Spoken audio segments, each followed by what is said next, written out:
Dear students, hope all of you are safe and fine. Today, I brought to you a new topic, Unit 3 of Auditing and Assurance, 4th semester. And when I start teaching this topic, you might be thinking whether I'm teaching auditing or something else. You might be asking me, sir, are you teaching auditing or something else? Okay, let me tell you why. In the other class, in one video, I explained and told you that auditing is a subject which is having relation with different other subjects, different other disciplines. And one of those different other disciplines is statistics, mathematics and statistics. Dear students, today you'll find that my topic is related to statistics. In fact, statistics is such a subject which is having relation with almost all the other subjects.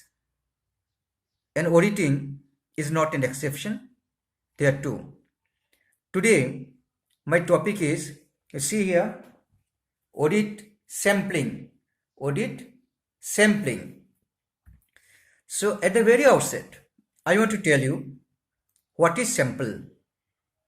The definition of sample is a small part of something used to represent the whole or to learn something about the whole.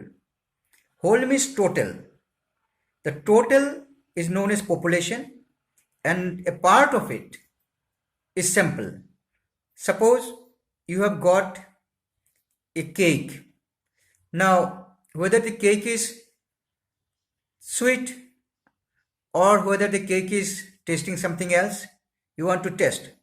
So here you are not going to eat the whole cake. You will take a tiny piece and taste it. Similarly, when you cook rice or your mother cooks rice, then today it is in pressure cooker. It depends on how many whistles are there. But earlier it was when it was cooked in a pan, so you search, you test whether it is properly cooked or not. Then your mother used to test one or two rice and do this way. If these two are boiled, it means all are boiled. So this is sampling. So sample is a small part of the total, and the total is known as population. First, you need to identify the large population. It is a matter of research. You'll find in higher classes, even in 6th semester, you're going to get project report. You'll find research. There's a concept of population and concept of sample. Suppose there are 2000 shops in Guwahati. You want to make some research on them.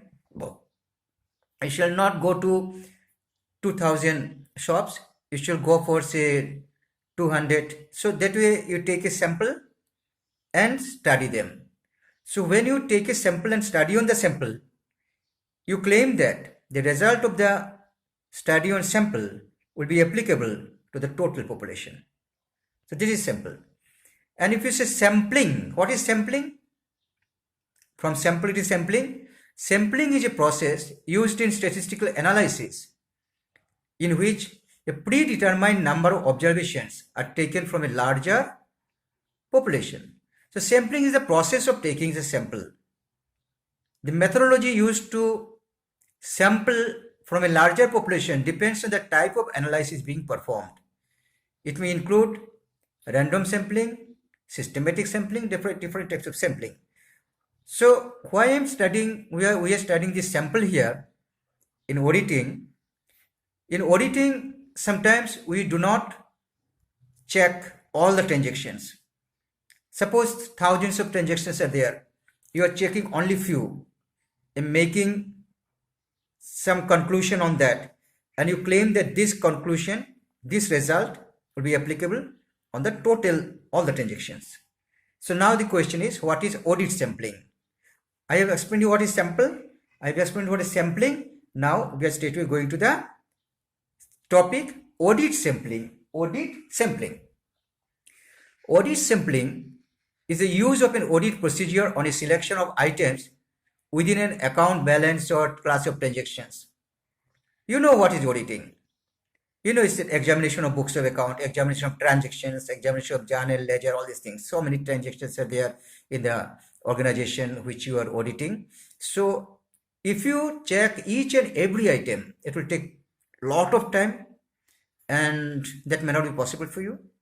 So you choose only few transactions, only few items as sample and examine those and find the result and give the opinion that this result is applicable on the total business transactions. That is audit sampling. The sampling method used should yield an equal probability. One thing to remember, when you take sample of anything, not only auditing, in anything, when you take sample in research, wherever you take sample, that sample should be chosen in such a way that it should be unbiased. The sample should be representative of all the transactions, all the items. Now, sampling is clear. In auditing, in all other subjects, in statistics, there is a question of sampling. Research, there is sampling, we use sample. Another question is, what are the different types of sampling? Please remember, there are broadly two types of sampling. Two. Number one, probability sampling methods and non-probability sampling methods. Probability sampling methods and non-probability sampling methods. What is probability sampling method? Probability sampling means that every member of the population has a chance of being selected. There is no biasness. If you want to produce result that are representative of the whole population, you need to use probability sampling technique. That means, suppose there are 1000 oranges, suppose you want to pick up, suppose 50. So which 50 you don't know. Out of 1000, anyone may be picked up. Anyone is having equal probability, equal chance of being picked up. You are picking up at random, in a neutral way, in an unbiased way. This is probability sampling method. Now, probability sampling methods are again of four types. Probability sampling methods are four types. Number one, simple random sampling. Please write number one, probability sampling methods. Number one, simple random sampling.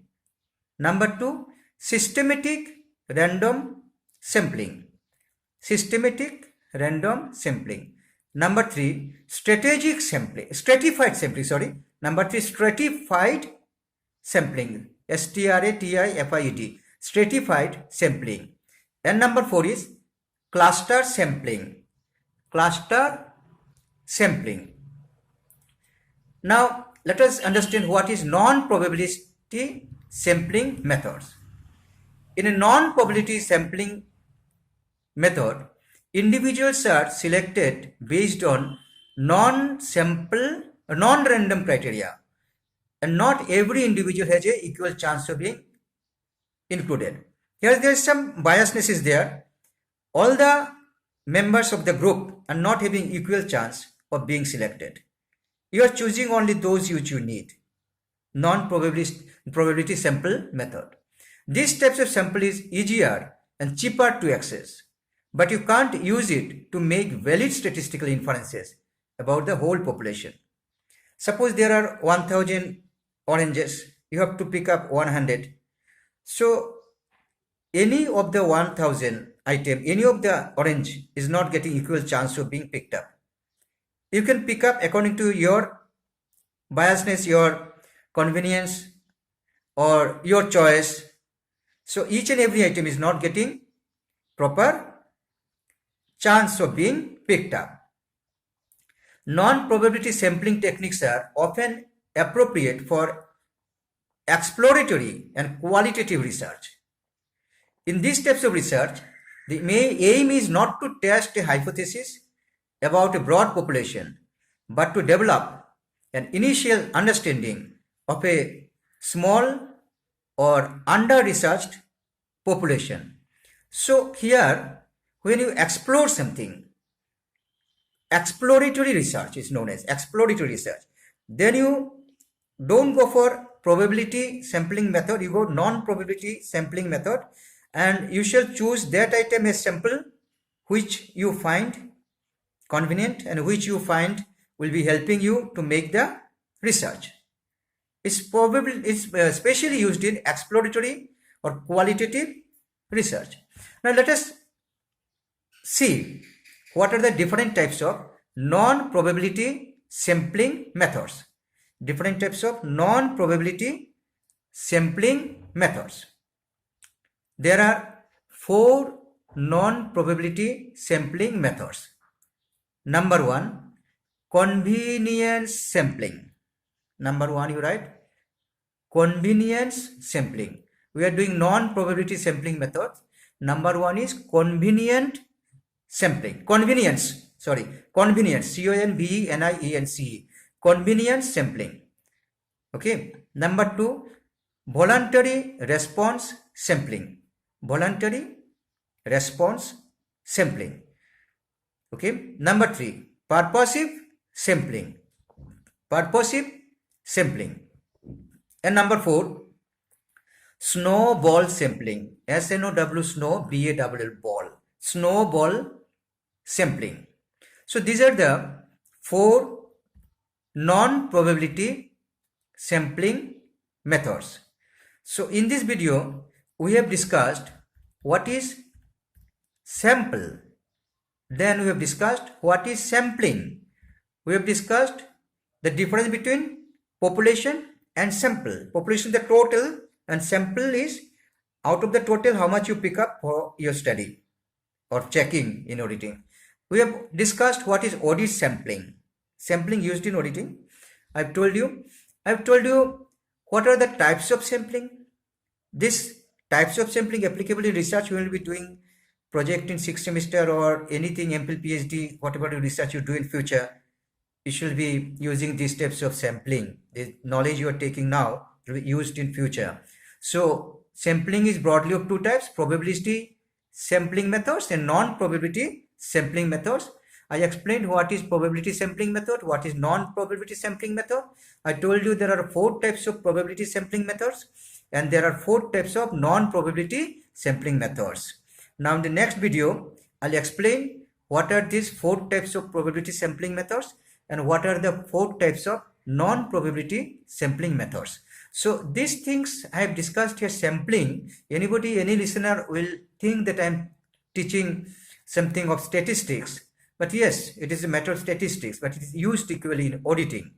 And after you understand all these steps of sampling methods, sampling techniques, then you become auditor and you shall be able to use these steps of sampling techniques in your auditing. Dear students, please remember one thing before I end up today.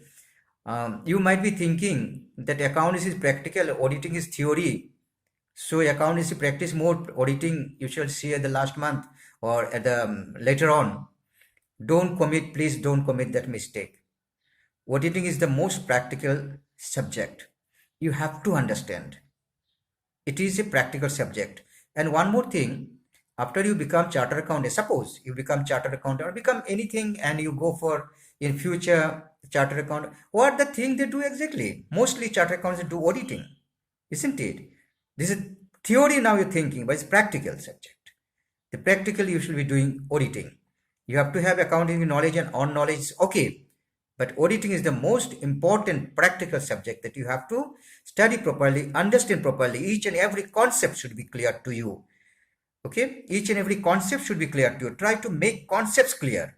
Only then you can become expert auditor, efficient auditor in future, successful auditor in future, and future apart. Now in BCom also your exam result will be good. You can write easily.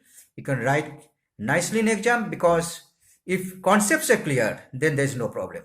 So first make the concept clear, then study your books. Take help of your teachers. And that's all today. Coming with the next video after some time. Thank you very much. Stay safe.